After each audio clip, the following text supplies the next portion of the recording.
बच्चों एक्सरसाइज 3 है,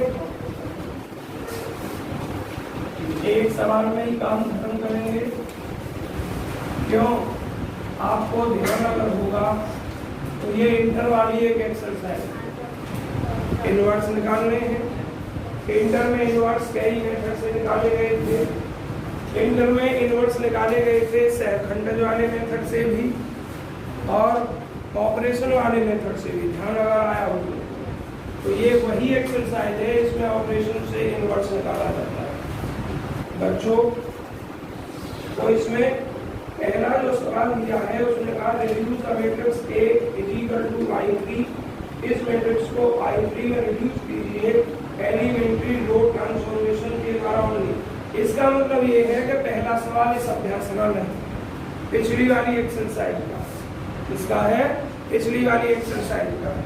लेकिन बस इसमें एक बात का ध्यान रखना है, एलिमेंट्री रो ट्रांसफॉर्मेशन का, तो इसमें केवल रो ऑपरेशन का यूज करना है, इसमें कॉलम ऑपरेशन यूज नहीं। कौन रख दो? देखिए अगर आपसे वो कह देता है एलिमेंट्री रो ट्रांसफॉर्मेशन तो केवल ऑपरेशन रो का यूज करना, एलिमेंट्री कॉलम ट्रांसफॉर्मेशन कह देता है तो केवल कॉलम के ऑपरेशन का यूज करना। और अगर आपसे केवल एलिमेंट्री ट्रांसफॉर्मेशन कहता है तो उस सवाल में आप रो और कॉलम दोनों के ऑपरेशन का यूज कर सकते हैं। क्लियर हो गया? तो ये सवाल तो रहा आपकी पहली एक्सरसाइज का। I3 में चेंज करना मतलब जिसके डायगोनल के सभी एलिमेंट 1 1 हो। यूनिट मैट्रिक्स में बदलना, नॉर्मल फॉर्म में नहीं बदलते थे आप यूनिट मैट्रिक्स में, पसंदा कितना था उसमें आपने कॉलम और रो दोनों का यूज करना था, यहाँ बस रो का यूज करना था। स्वयं करोगे पहले सवाल में। दूसरे सवाल देखिए, कंप्यूट द इनवर्स। इसमें कहा इनवर्स निकालिए ऑफ द फॉलोइंग मैट्रिक्स, निम्नलिखित मैट्रिक्स का by using elementary row transformation. इसका यूज करना है एलिमेंट्री रो ट्रांसफॉर्मेशन का यूज करना है बच्चों। जब एलिमेंट्री रो ट्रांसफॉर्मेशन का आपको यूज करना है तो आप एक कंडीशन लिखते हैं। कंडीशन क्या लिखते हैं? A = A × I। क्या लिखते हैं? A = A × I। और उसके बाद आप सवाल को सॉल्व करते हैं।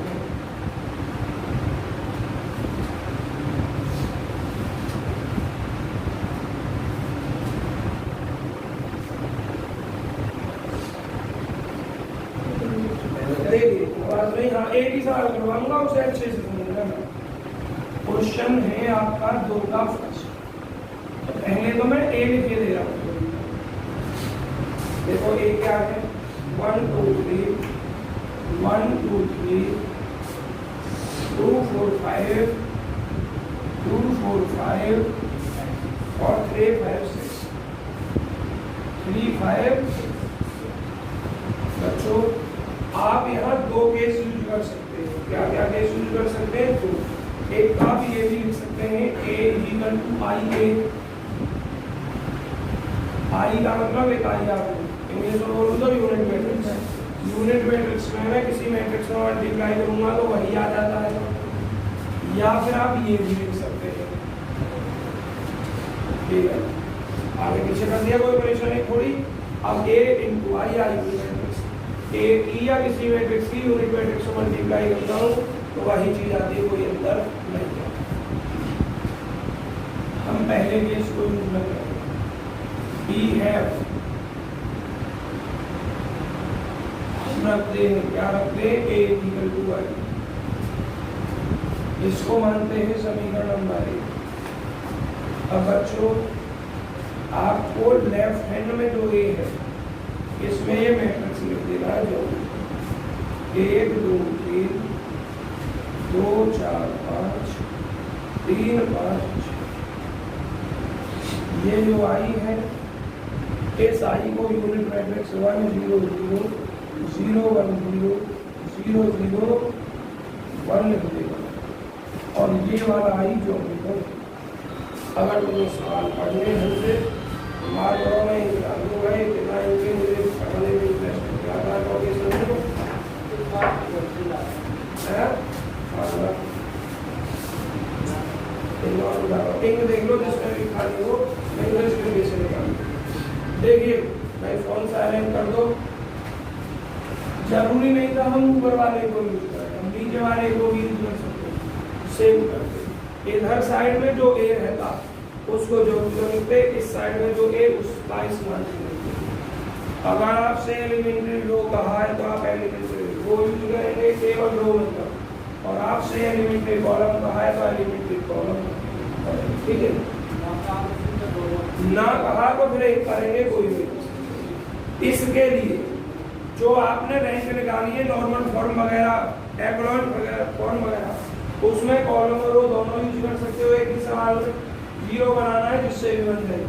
लेकिन जब आप इनवर्स निकालते हैं, क्या निकालते हैं, इनवर्स निकालते हैं, तो आप एक का ही यूज करते हैं, या तो एलिमेंट्री रो का यूज करते हैं पूरे सवाल में, या एलिमेंट्री कॉलम का यूज करते हैं। नोट करके लिख लेना कहीं, जब हम एलिमेंट्री ऑपरेशन से इनवर्स निकालते हैं तो सवाल में या तो एलिमेंट्री रो का ही प्रयोग करना है या एलिमेंट्री कॉलम का ही प्रयोग करना है। एक ही सवाल में दोनों का प्रयोग। अब देखो काम पुराना है क्या, ये ए है, आपको इनवर्स निकालना है, तो ए के साथ जो इनटू में लिखा हुआ वो ए इनवर्स आना चाहिए। क्या आना चाहिए, अगर यह इनवर्स आएगा तो किसी मैट्रिक्स की उसके इनवर्स में मल्टीप्लाई करके इधर आइडेंटिटी आना चाहिए। तो आपका जो काम है बच्चों, इस वाले मैट्रिक्स को आइडेंटिटी बनाना है, अर्थात यूनिट मैट्रिक्स बनाना है। क्या बनाना है, और यूनिट मैट्रिक्स बनाने में सिर्फ डायगोनल में 1 1 चाहिए। क्या चाहिए, डायगोनल में 1 1 चाहिए, बाकी सब जगह 0 चाहिए। तो जैसे ही ये आई आ जाएगा, जैसे ही ये ए है, तो ये स्वतः ही ए इनवर्स में आएगा, क्योंकि आई जब भी आता है जब किसी मैट्रिक्स में उसके इनवर्स से मल्टीप्लाई करते हैं। ये एक्सरसाइज 12वीं क्लास में जो भी होती, तो आप 12 देने सवाल थे, यहाँ 5-6 दे। तो अब बच्चों क्या कहा इसमें, मैं यूज कर रहा हूँ एलिमेंट्री रो ट्रांसफॉर्मेशन, केवल मैं रो का यूज करूंगा और इनको भी 0 बनाऊंगा, इनको भी 0 बनाऊंगा, यहाँ पर आपको कोशिश एक जगह से करनी। मैं पहले इनको 0 बना रहा हूँ, और एक चीज और, इस प्रक्रिया के दौरान यहाँ 1 होना होगा।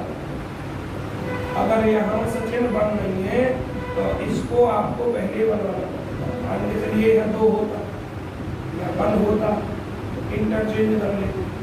लेकिन अगर एलिमेंट्री रो कह दिया तो यहाँ 1 होगा और यहाँ 1, या तो इंटरचेंज करके कॉलम का यूज करना होता, और एलिमेंट्री रो कह दिया तो कॉलम का करना नहीं। समझ आ गए, तो रो का ऑपरेशन लगाना है तो तुरंत कॉलम को चेंज मत कर देना आपस में, फिर कुछ ऐसा कीजिए जो रो के चेंज से ही यहाँ पर, ठीक है। या अगर कॉलम से कर रहे हो तो पूरा सवाल कॉलम से ही करेगा। देखिए मैं यहाँ 0 बना रहा हूँ, ये R2 इक्वल टू क्या, R2 माइनस 2R1, 2 इक्वल तो हो जाएगा ना। ये R3 में 3 है, यहाँ 1 है, R3 में से अंदर क्या हटाना है, 3 से गुणा कर 3 आ रहा है।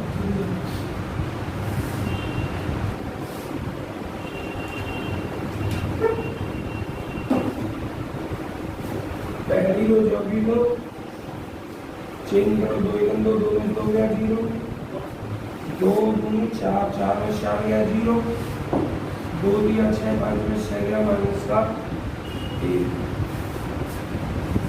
अब 3 अंतिम 3 में 3 गया 0, 3 में 6 5 में 6 गया माइनस 1, 3 दिया 9 6 में से 9 गया माइनस का।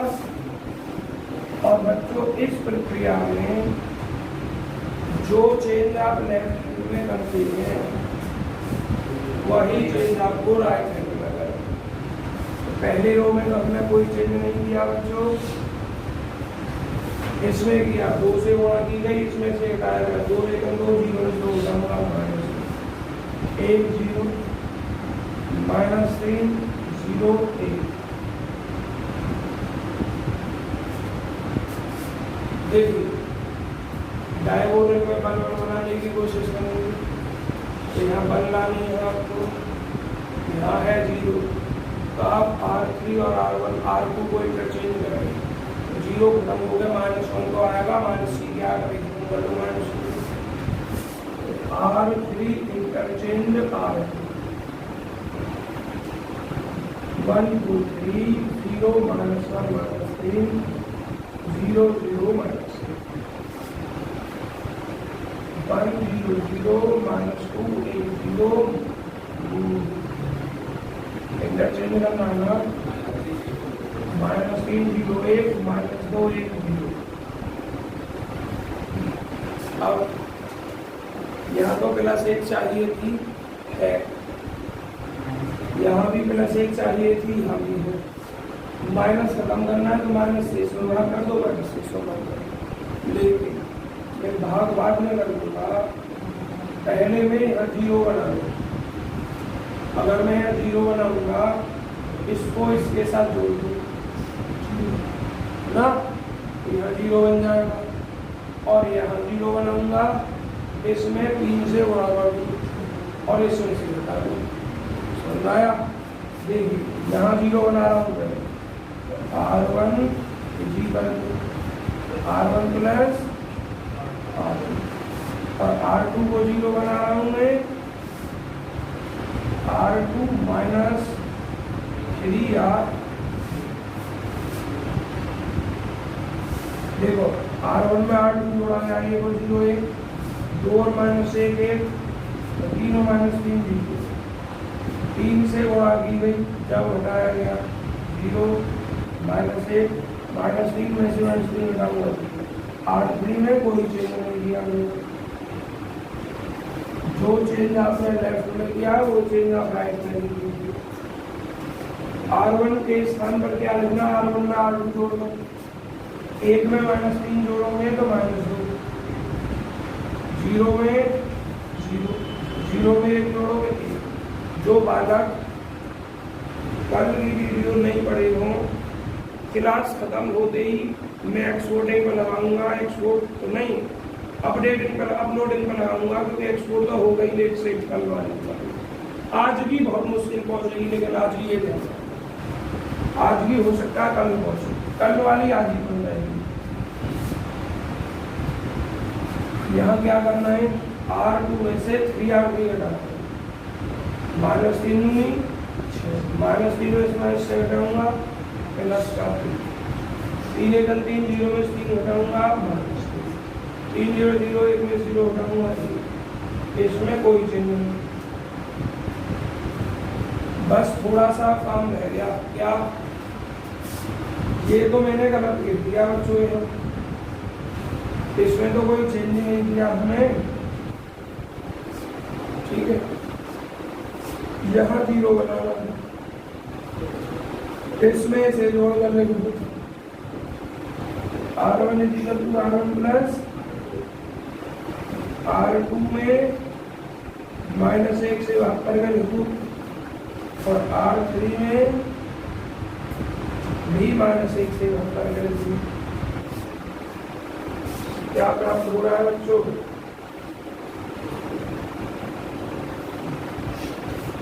एक और -1 0 0 0 1 0 0 0 1।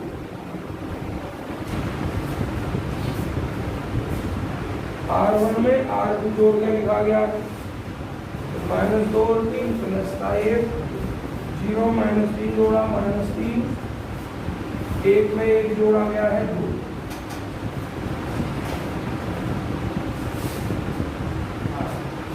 आ रहा है, और इसमें 3 से गुणा करके इसमें से हटाया गया है, 3 दूनी 6 माइनस का, 3 में से घटाऊंगा तो प्लस का 9 हो जाएगा, ये -3 ही हो जाएगा, और ये आपका 1 हो जाएगा। इसमें कोई चेंज नहीं दिया गया बच्चों, लेकिन हमने गलत कर दिया ना, यहाँ तो सिर्फ -1 से भाग करके लिखा था, -1 से भाग करूँगा तो -3 3 माइनस, इसमें भी माइनस 1 से भाग दिया।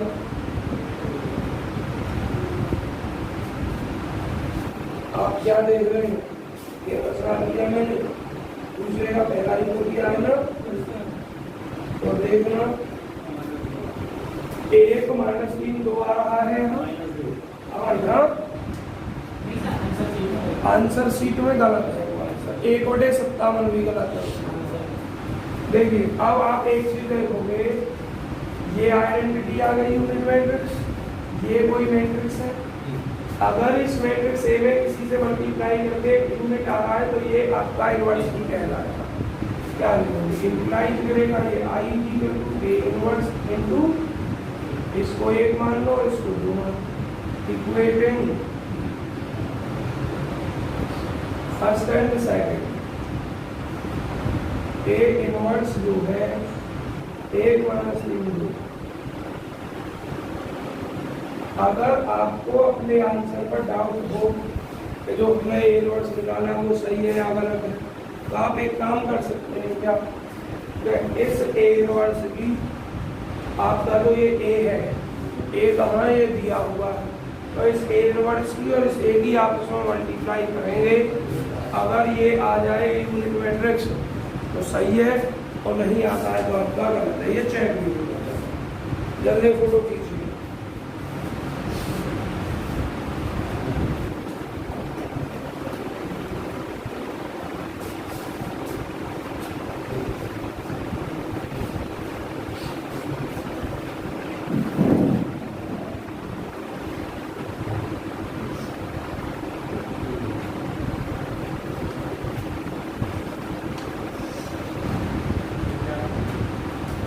बच्चों देखिए, ये बाकी सवाल आप स्वयं करोगे इसी तरीके से, इनवर्स ही निकालो।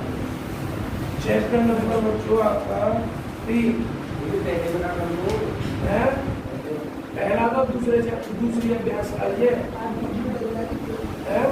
आज वीडियो डल जाएगी, उसी से कर लेना है ना। मतलब आपको I3 में चेंज करना, और I3 क्या होती है? इकाई आगे क्या होता है? इकाई। देखिए देखना, ये इकाई आगे तो चेंज नहीं होगा, ये लास्ट में क्या है वहाँ होगा इकाई आगे निकाल। जैसे मैंने पिछली अभ्यास में सवाल किया normal form unit matrix, identity matrix, जिसका डायगोनल 1 1। बच्चों अगली एक्सरसाइज देखिए, थ्योरी जितनी भी आपको दिखाई दे रही है नहीं करनी है। आपको जो सवाल करना है वो यहाँ से करना है, होमोजेनियस लीनियर इक्वेशन से और नॉन होमोजेनियस लीनियर इक्वेशन से। आप जरा निकालेंगे M98 पेज, क्या निकालोगे? M98 पेज निकाल दिया आपने। M98 पेज, M98 पेज पर एक सिस्टम दे रखा है। क्या सिस्टम है आप देखिए, AX = O मतलब ये शून्य मैट्रिक्स के लिए निकलता है, वो नहीं है, ये शून्य मैट्रिक्स। AX = O। बच्चों जब आपकी मैट्रिक्स इस प्रकार, जब आपकी इक्वेशन कुछ इस प्रकार की दे रखी है, इस प्रकार की दे रखी है कि जिनका कांस्टेंट टर्म 0 है। देखिए 2x + 3y + 4z = 0, 5x + 6y + 3z = 0, x + 2y + 8z = 0, एक जब इस प्रकार की इक्वेशन हो, अर्थात उनमें कांस्टेंट टर्म ये 0, तो ऐसी इक्वेशन को होमोजेनियस इक्वेशन कहते हैं। होमोजेनियस बच्चों, इसको जब मैट्रिक्स रूप में बदलोगे तो मैट्रिक्स फॉर्म ये होती है AX = B। क्या होती है? ए क्या होता है? कॉफिशिएंटों से बनने वाला मैट्रिक्स। थोड़ी ऐसे ही समझा दे रहा हूँ, बैठकर सवाल करूंगा बोर्ड पर एक्सरसाइज 2 5 1 3 6 2 4 3 1 बुरा नहीं लिख दी। ये कैपिटल एक्स जो होता है ये वेरिएबल से बनने वाला मैट्रिक्स होता है। वेरिएबल के 3 वर्स एक्स वाई है और बी में क्या होता है कांस्टेंट टर्म से बनने वाला मैट्रिक्स। तो ये कैपिटल एक्स से नोट कर दी, ये मैट्रिक्स कैपिटल एक्स है, इसमें सब जीरो तो इसलिए शुद्ध मैट्रिक्स।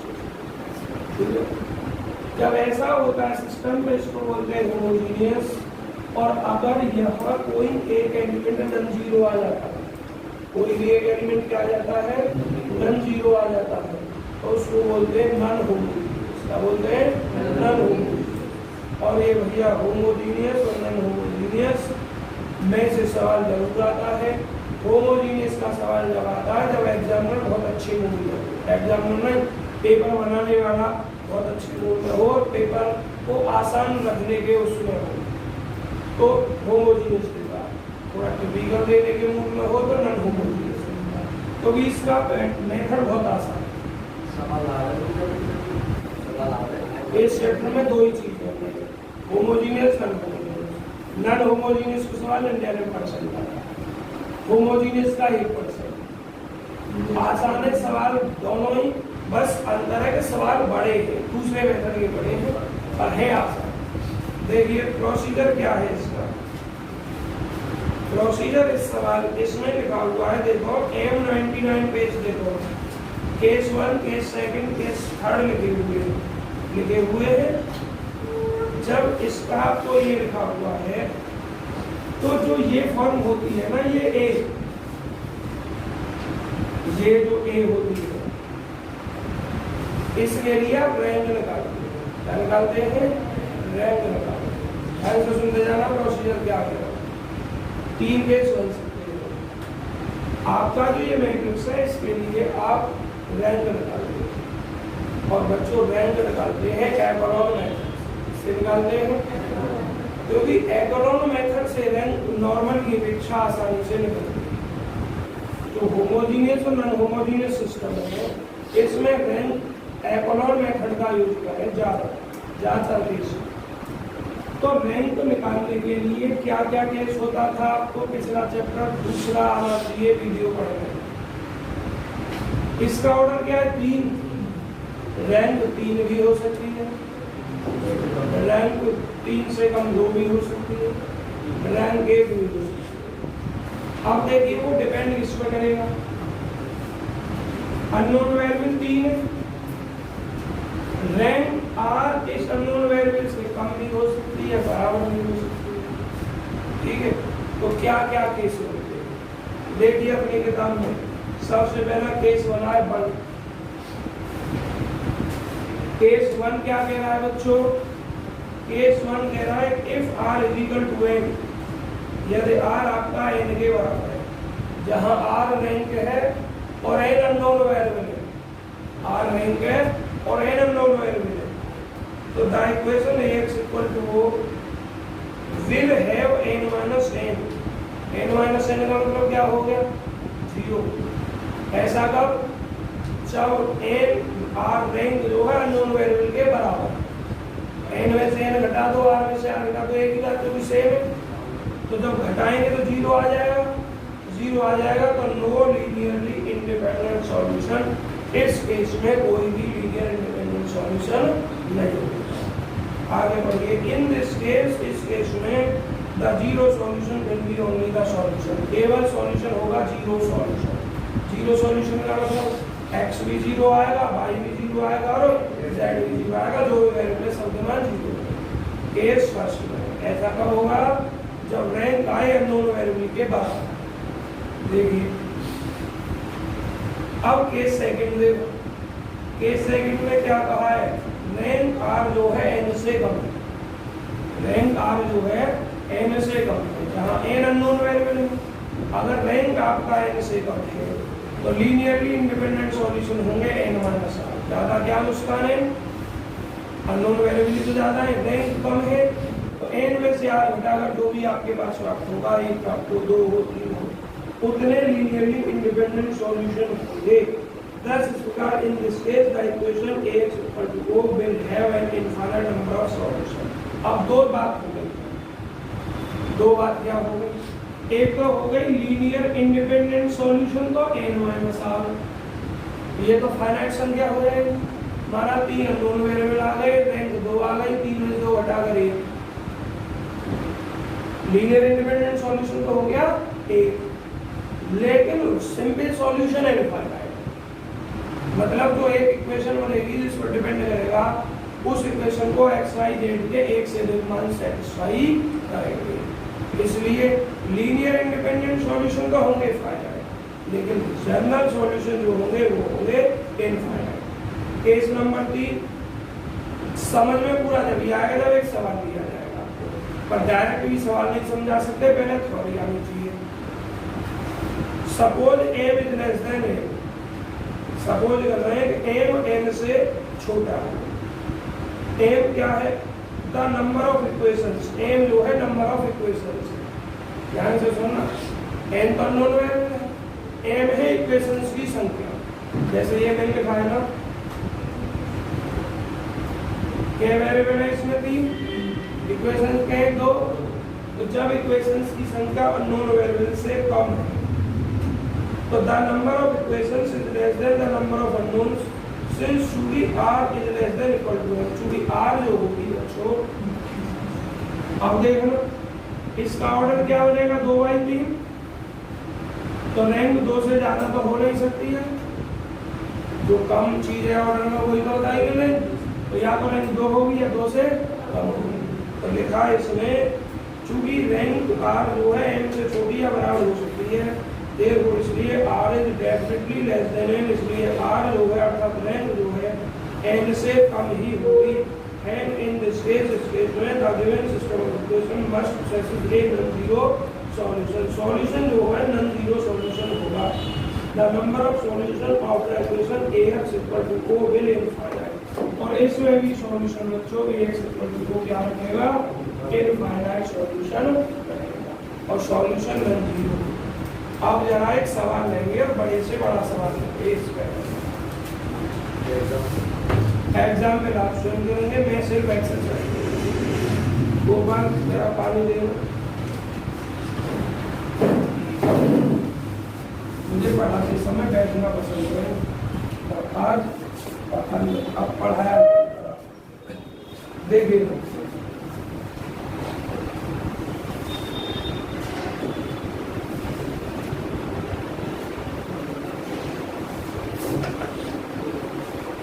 एक्सरसाइज निकालो जरा,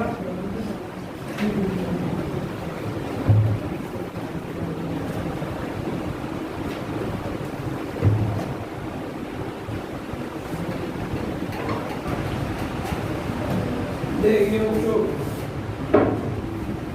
आवाज नहीं।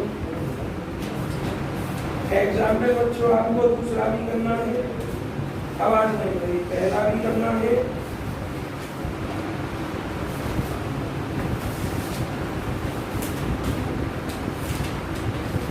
एक नॉर्मल कर लेना एग्जाम में, देखो एग्जाम में नॉर्मल करना है, चलो एग्जाम में तो ज्यादातर कर लेना, 8वां भी कर लेना, 6वां भी कर लेना, पहला भी सब, और तुम्हारी मर्जी करो।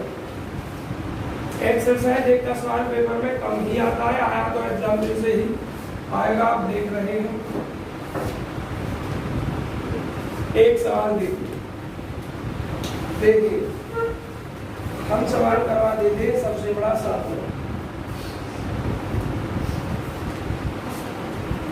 7वां सवाल है x minus 2y plus z, x minus 2y plus z minus w is equal to दूसरी equation x plus y minus 2z, x plus y minus और plus 3w is equal to, और आपका 4x plus y minus 5x plus 8w is equal to, और last है 5x minus 7y plus 2z minus 2। आपका एक काम है कि पहले इन संख्याओं को चेक कर लो, मैंने कहीं कोई गलत ना लिख दी, चेक करो जल्दी चारों इक्वेशंस को। सही है, आप ये बताएं आपका सिस्टम होमोजीनियस बनेगा ना होमोजीनियस? सभी जीरो। आप क्या करोगे? The equations can be written in the form ax is equal to o में लिखी जा सकती है। ए जरा देख लो, 1 minus 2 1 minus 1 1 1 minus 2 3 4 1 minus 5 8 5 minus 7 2 minus 8 और x इक्वल टू देखिए कितना x y z और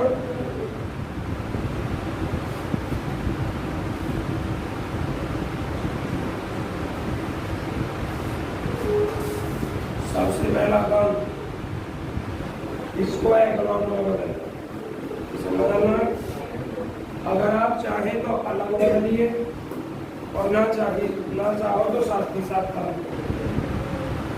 एक्लॉन में बदलना हमने क्या बताया था आपको कि नीचे ज्यादा से ज्यादा जीरो बनानी, फिर इसमें ज्यादा से ज्यादा जीरो, फिर इसमें ज्यादा से ज्यादा जीरो, फिर इसमें। लेकिन एक नियम का ध्यान रहे कि ऊपर वाली रो में नीचे वाली रो से ज्यादा जीरो ना हो। ठीक है, ऊपर वाली में नीचे से बराबर जीरो हो सकती हैं, कम जीरो हो सकती हैं, एक भी जीरो नहीं हो सकती।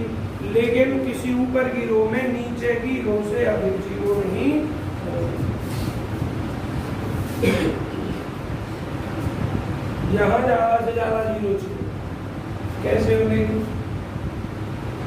इसमें 5 से होना और इसमें से घटाओगे तो सिर्फ यहाँ जीरो।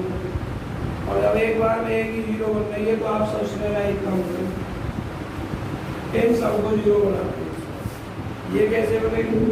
इसमें से इसे घटा दो, फिर इसमें से इसे घटाओ 4 से गुणा करके, फिर इसमें से इसे घटाओ 5 से।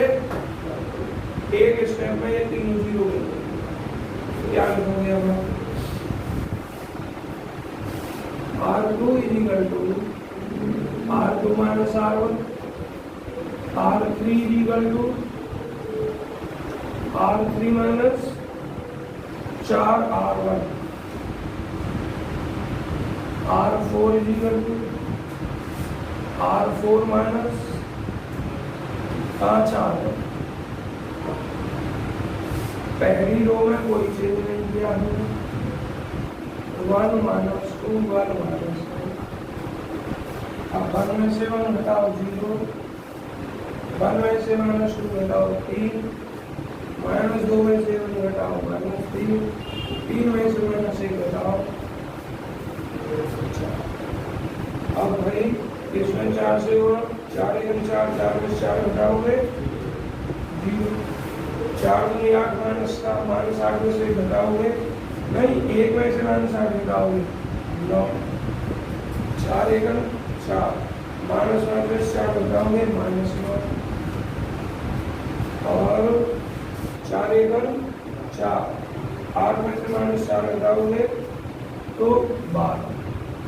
इसमें देखो 5 1 घटाओगे 0, minus 5 दूनी 10, minus 7 में से minus 10 घटाओगे 3, 5 1 5 2 में से 5 घटाओगे minus 3, और 5 1 5 minus 1 में से minus 5 घटाओगे तो प्लस का। इसमें कुछ नहीं करना, x y z 0 0 0। क्लियर? अब देखिए इसमें से इसको जो की जो घटा रहे हैं वो भी 0 हो जाएंगे। R4 is equal to R4 minus R। अब यहाँ देखिए R3 is equal to R3 में से 3 R2 घटाओ, 3 दिया 9 माइनस 9 0 माइनस 3 दिया 9 माइनस का माइनस 9 इसमें इसको हटाओगे 0 3 जो 12 12 इसमें हटाओगे। अब इतना ही काम कर ले रहे हैं 1 minus 2 1 minus 1 0 3 minus 3 4 0 0 0 0 0 0 0।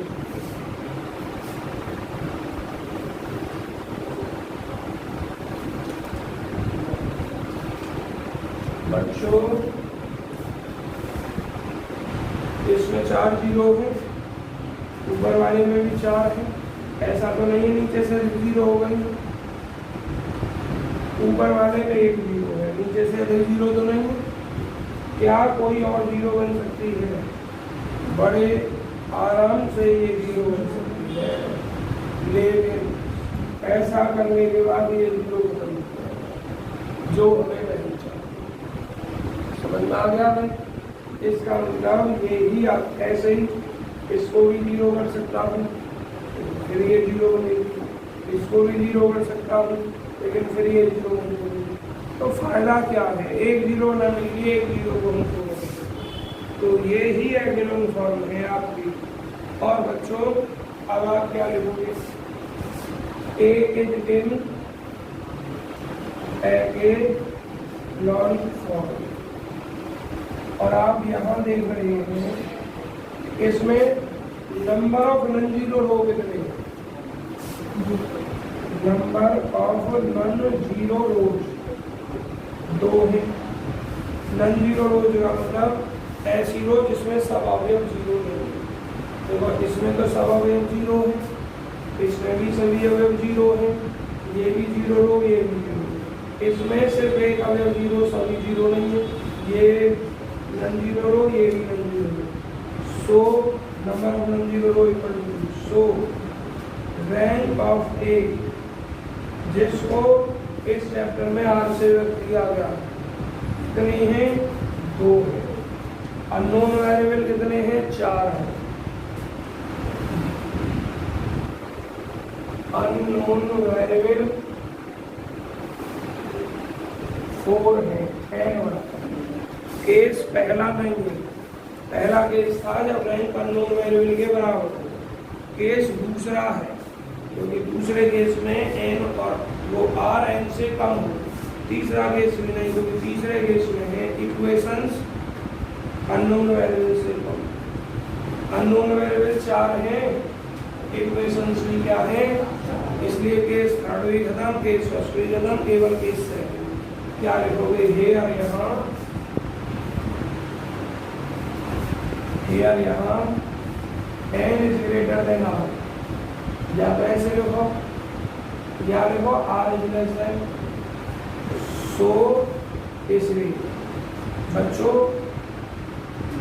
Linear independent solution की बात पहले की जाती है, इसकी बात की जाती है, लीनियर इंडिपेंडेंट सॉल्यूशन की बात पहले की जाती है। तो कितने लीनियर इंडिपेंडेंट सॉल्यूशन होते हैं? अननोन वेरिएबल में से रैंक हटा देते हैं, n में से r हटा देते हैं। क्या लिखोगे? सो हियर यहाँ number of linearly independent solution is equal to n minus r, 4 minus 2 बराबर लीनियर इंडिपेंडेंट सॉल्यूशन। वो कौन से हैं बच्चों, कैसे निकाले जाते हैं?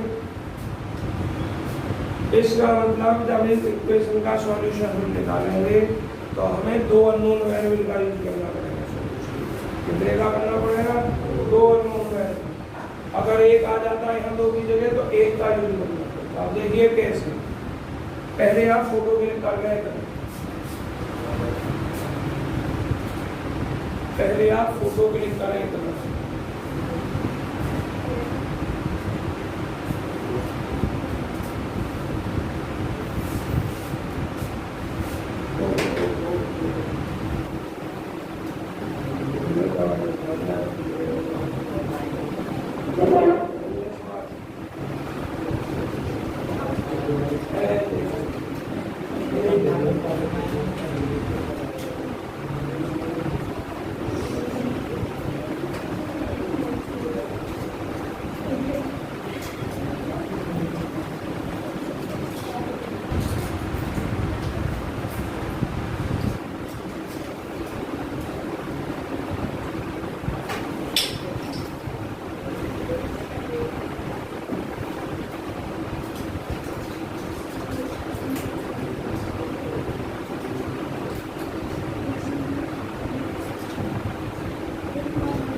आपका आया था।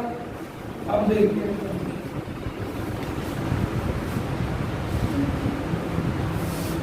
थोड़ा बाद में मिटाएंगे।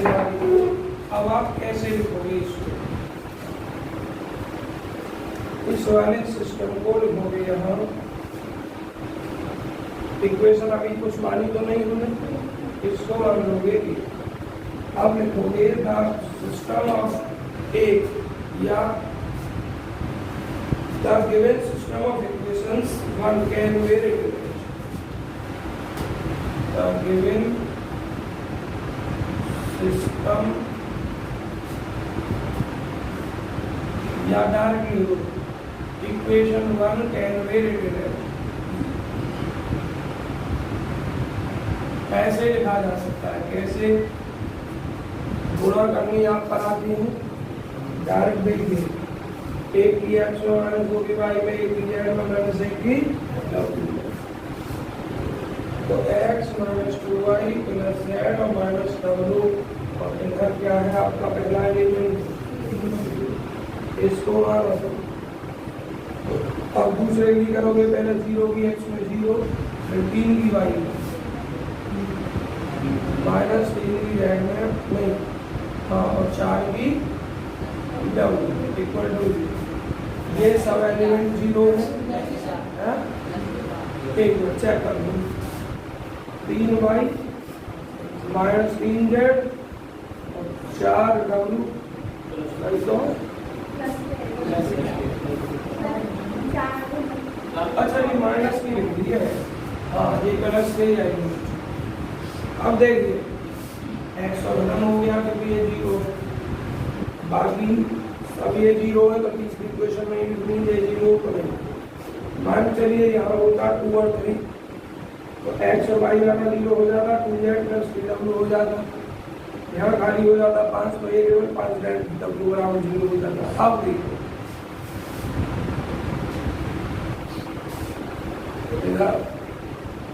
जो दो लीनियर इंडिपेंडेंट वाली बात लिखी गई है वो क्यों लिखी गई?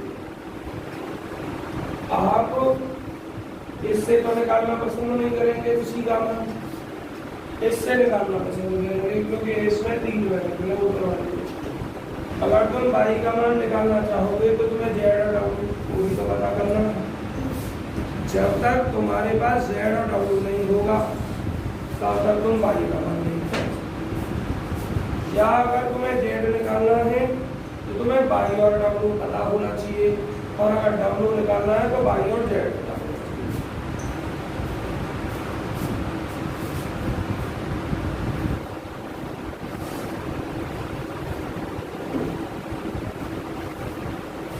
तो किसी का भी मान निकालिए तो एलिमेंट को तुम्हें कुछ मानकर चलना पड़ेगा।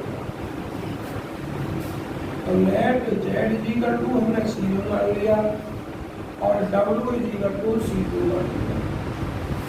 देन तब 3y equal to minus 3C1 प्लस 4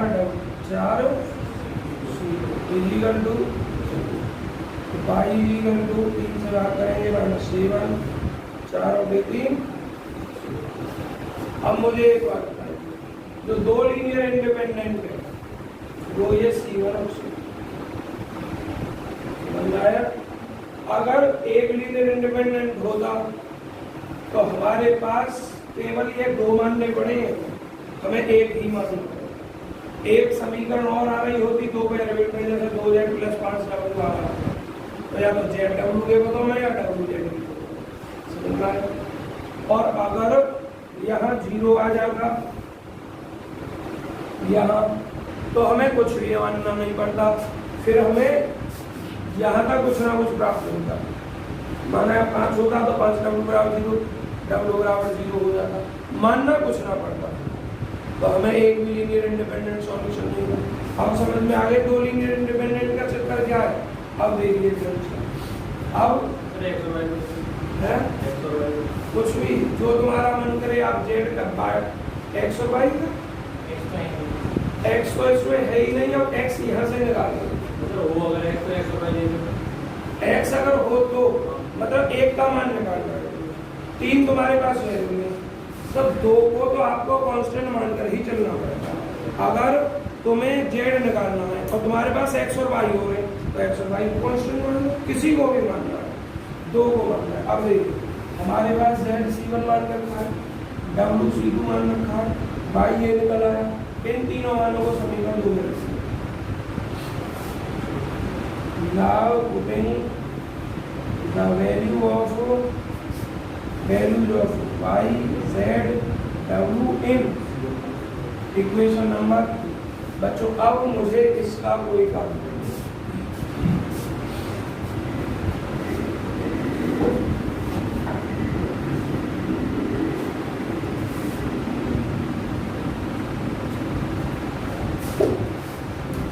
जरा देखना आवाज नहीं। x माइनस 2 y की वैल्यू ये रही माइनस C1 प्लस 4 और C2 प्लस z बराबर अपने C1 माना और w बराबर अपने C2 माना।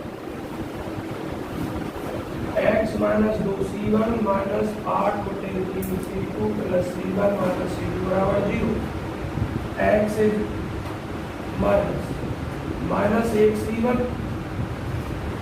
और ये माइनस का 11/3 C2, x equal to C1 plus 11/3 C2। क्या देख रहे हैं, x का मान भी C1 C2 पर डिपेंड है और y भी C1 C2 पर डिपेंड है। कोई एक वेरिएबल 2 अननोन कांस्टेंट पर डिपेंड है। अब जरूरी था कि भाई हम C1 C2 लें, C1 बराबर कुछ भी मान सकते हैं, कांस्टेंट हमारा C2 भी कांस्टेंट हमारा। तो चूंकि हमें कोई वेरिएबल का मान निकालने के लिए 2 कांस्टेंट मान लेते, इसलिए 2 लीनियर इंडिपेंडेंट है। अब उसमें एक पॉइंट ये भी था कि इनके सॉल्यूशन इनफाइनाइट होंगे। सॉल्यूशन क्या होंगे? अरे भैया C1 और C2 कांस्टेंट ही तो है, भैया C1 and C2 both are any constant, कोई भी कांस्टेंट है। बच्चों कांस्टेंट क्या एक होता है, एक भी कांस्टेंट, 2 भी, 3 भी, 4 भी, माइनस में, प्लस में, बटे में, पॉइंट में, सब के सब कैसे होते हैं? कांस्टेंट। चूंकि C1 C2 infinite, C1 C2 का मान आप कुछ भी रख सकते हैं यहाँ, या ये कहें बाई का ये जो समीकरण है या ये टोटल समीकरण जो है C1 और C2 के बहुत सारे मानों के लिए सेटिस्फाई हो जाएंगे। इसलिए सॉल्यूशन इनफाइनाइट है लेकिन लीनियर इंडिपेंडेंट सॉल्यूशन 2। समझ में आ गया? अब क्या लिखोगे? देखिए चूंकि C1 and C2 have infinite values, so इसलिए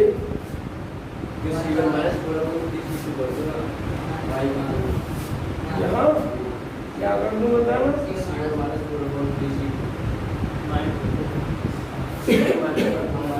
3y=2। मैंने क्या किया था? अच्छा ठीक है, साइन का मतलब क्या है? बिल्कुल सही बात है, ये इधर जाएगा तो प्लस का 3z जाएगा,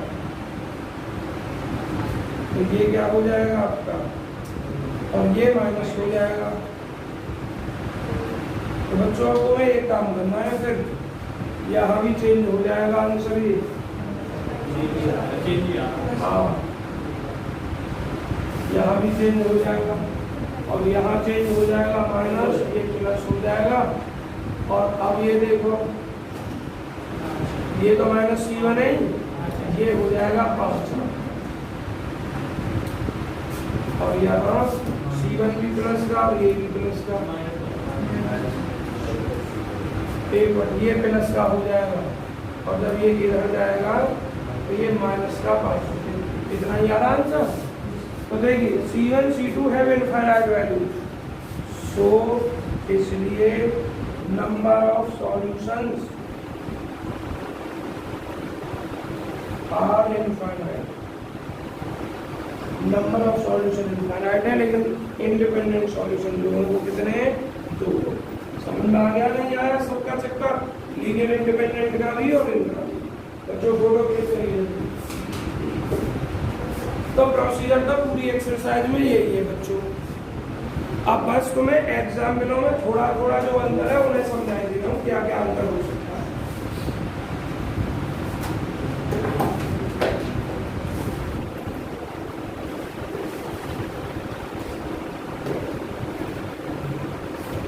हो गया? अब जरा एग्जाम्पल निकालो बच्चों। अपना ज्यादा टाइम वेस्ट नहीं करेंगे। एक्सरसाइज में सवाल कहें 3 सवाल एक्सरसाइज के करने हैं। कौन कौन से करने हैं? एक तो सवाल दूसरा कर लेना है, एक सवाल 7वां मैंने करवाई दिया तुमने, एक सवाल 5वां कर लेना है, दूसरा 5वां और एक सवाल 6वां कर लेना और एक 7वां मैंने करवा। ठीक है? एग्जाम्पल ऊपर आ जाएंगे। एग्जाम्पल सब कर देंगे। एग्जाम्पल 5 की जरा नजर घुमाएं 5 की तरफ। एग्जाम्पल 5 क्या कहा? Does the following system of equation possesses A common non zero solution. इसका मतलब क्या दिया गया system common non zero solution रखता है बच्चों। कॉमन नॉन जीरो सॉल्यूशन मतलब एक तो हो गया जीरो सॉल्यूशन, एक हो गया non zero solution. Zero solution की कंडीशन क्या थी? जब नो सॉल्यूशन मतलब जब r और n दोनों बराबर थे तभी तो जीरो सॉल्यूशन था, नॉन जीरो सॉल्यूशन। तो अगर n और r आपका बराबर आ जाए तो लिख दोगे no common non zero solution. नहीं, हाँ कोई भी कॉमन नॉन जीरो सॉल्यूशन नहीं होगा अर्थात सब जीरो सॉल्यूशन होगा। और अगर आपका r और n बराबर ना हो तो लिखोगे यस इतने कॉमन नॉन जीरो सॉल्यूशन। अब बच्चों 2 शब्द और होते हैं जो प्राय यूज किए जाते हैं, कंसिस्टेंट और इनकंसिस्टेंट। किताब में एक्सरसाइज में नहीं थे, एग्जाम्पल में देख के कहीं ना कहीं। कंसिस्टेंस का मतलब या कंसिस्टेंट और एक इनकंसिस्टेंट। इनकंसिस्टेंट इसका मतलब नॉन जीरो सॉल्यूशन और इसका मतलब जीरो सॉल्यूशन। समझ में आया? जीरो सॉल्यूशन अर्थात इनकंसिस्टेंट और रैंक और वेरिएबल बराबर और रैंक और वेरिएबल बराबर नहीं तो कंसिस्टेंट सॉल्यूशन अर्थात नॉन जीरो सॉल्यूशन। देखिए जरा पहला एग्जांपल।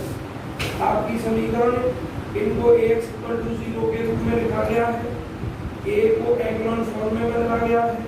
इसकी रैंक देखिए कितनी है, जरा a को एक्लॉन फॉर्म में चेंज होकर लिखा हुआ। इसकी रैंक कितनी है? 3 है।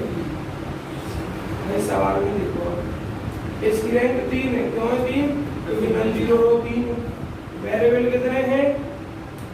वेरिएबल की गिनती 3 है। रैंक और वेरिएबल दोनों 3 समान। इसका मतलब नो लीनियर इंडिपेंडेंट सॉल्यूशन।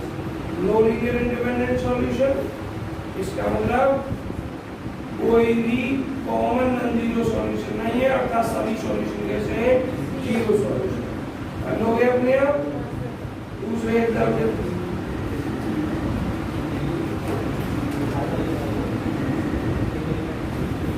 देखिए। एग्जाम्पल नंबर 6 में क्या कहा है? Solve completely the system of equations. इस पूरे इक्वेशंस के सिस्टम को कंप्लीटली सॉल्व कीजिए पूरी तरीके से। तरीका कोई x = के रूप में ax सब लिखा हुआ है। इसने एक्लॉन फॉर्म बना दी। अब आप देख रहे हैं जो एक्लॉन फॉर्म बनाई है रैंक कितनी है? 2 है। कितनी है? अरे क्यों है 2? क्योंकि 2 ही नॉन जीरो रो। वेरिएबल कितने? 3। वेरिएबल 3 और r 2। r का मान n से छोटा है। मैंने क्या लिखवाया था? Linear independent solution n - r 3 - 2 एक लीनियर इंडिपेंडेंट सॉल्यूशन होगा और एक लीनियर इंडिपेंडेंट सॉल्यूशन होगा। तो यहाँ के बाद उसी तरीके से जो मैंने आपको करवाया पढ़ दोगे। देखो उसमें 2 वेरिएबल मानने पड़े थे, इसमें एक वेरिएबल को कांस्टेंट मानना पड़ रहा है। देख लो आगे समझ में।